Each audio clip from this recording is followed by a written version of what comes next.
அரசியலிலே வெட்கம் மானம் ரோசம் இருந்தா நீ டிடிவி தினகரனோடு போய் சேருகிற நிலையை உருவாக்கிக் கொள்வாயா?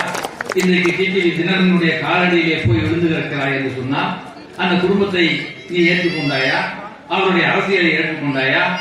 இந்த கேள்வியை எல்லாம் அண்ணாதிமுகக்காரர்கள் என்னிடம் நாங்கள் கேட்டுக் கொண்டிருக்கிறோம். ஆனால் அவர் சொல்கிறார், எடப்பாடி பழனிசாமி இந்த இயக்கத்துக்கு ஏதோ ஆபத்தாக வர போனது.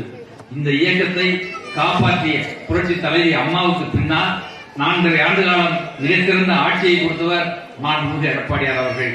இந்த இயக்கத்தை ஒரு மாபெரும் அரசியல் இயக்கமாக இரட்டை இலை சின்னத்தை பெற்றுத் தந்த அற்புத தலைவியாக இருக்கிறவர் நம்முடைய புரட்சி தமிழர் எடப்பாடியார் அவர்கள். ஆனால் அவர் சொல்கிறார், எடப்பாடி பழனிசாமி இந்த இயக்கத்துக்கு ஏதோ ஆபத்தாக வர போனது. இந்த இயக்கத்தை காப்பாற்றிய புரட்சி தலைவி அம்மாவுக்கு பின்னால் 4.5 ஆண்டு காலம் மிகச்சிறந்த ஆட்சியை கொடுத்தவர் மாண்புமிகு எடப்பாடியார் அவர்கள். இந்த இயக்கத்தை ஒரு மாபெரும் அரசியல் இயக்கமாக இரட்டை இலை சின்னத்தை பெற்றுத் தந்த அற்புத தலைவியாக இருக்கிறவர் நம்முடைய புரட்சி தமிழர் எடப்பாடியார் அவர்கள்.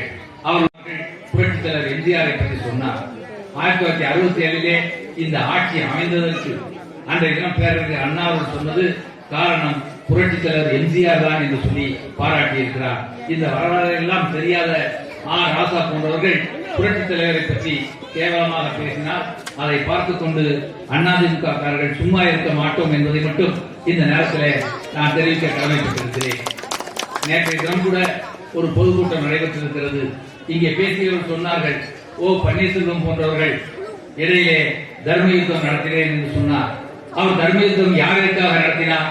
அவர் சசிகலா போன்றவர்கள், டிவி தினகரன் குடும்பத்தை போன்றவர்கள் எல்லாம் அரசியலுக்கு வரக்கூடாது. செய்திகளை உடனுக்குடனும் துல்லியமாகவும் தெரிந்து கொள்ள சப்ஸ்கிரைப் பண்ணுங்க.